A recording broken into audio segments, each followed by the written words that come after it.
respected. Let me move to your substantive work, because my core concern is that our framers drafted a Constitution in order to constrain powers, the separation of powers, which you've taught. They put Congress as the Article I branch, not the president, because they were principally concerned about constraining an overreaching executive. In a brief that you filed challenging President Biden's effort to cancel student debt, you wrote, "The power of the purse is one of Congress's most potent checks on the executive branch." I asked you yesterday if you'd ever advised the White House on impoundment issues, whether President Trump could refuse to spend money Congress has appropriated. You said that you had. Did you advise the White House President Trump can refuse to spend money legally appropriated by this body? So Senator, I appreciate your question reference to Article I and appropriation. I know we talked about that a bit yesterday, and also, having clerked for Judge Kavanaugh, he, as a former executive branch lawyer, also pointed out the president's role in having to sign off or veto legislation. The particular question you talked about, I believe, I recall in our discussion that I had mentioned that I had not been working on that issue recently, that I was asked a discrete question actually prior to the start of the administration on the constitutional question that are related to that topic.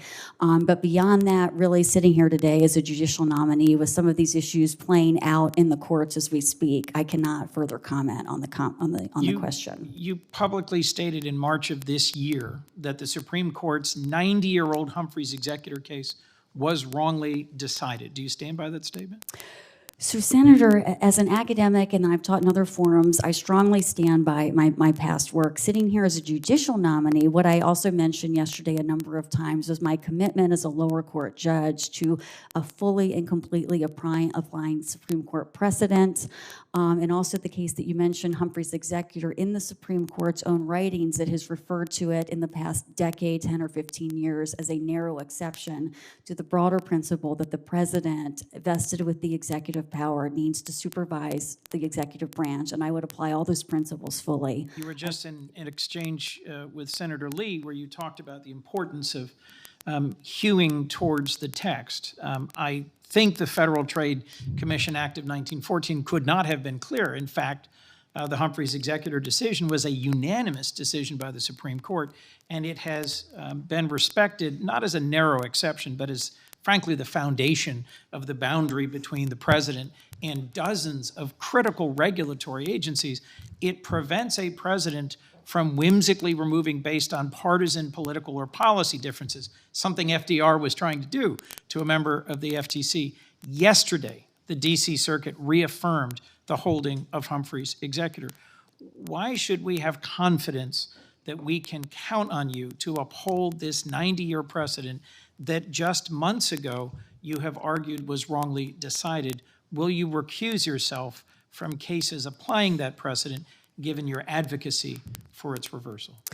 So, Senator, if I were to have the honor of this body to confirm me, I would follow all statutory recusal requirements, and I understand one of those requirements to be to recuse from particular matters on which I would have worked, and also cases where I might have a financial interest at stake, and of course I would fully comply with all statutory recusal requirements. Last question. Do you think Congress can constitutionally restrict the removal of any official in the executive branch on any basis, whether it's for inefficiency or neglect of duty or malfeasance? Because as is currently being hotly contested, there are critical boundaries between Article I and Article II powers, and you have been a relentless activist on behalf of expanding the scope of executive power.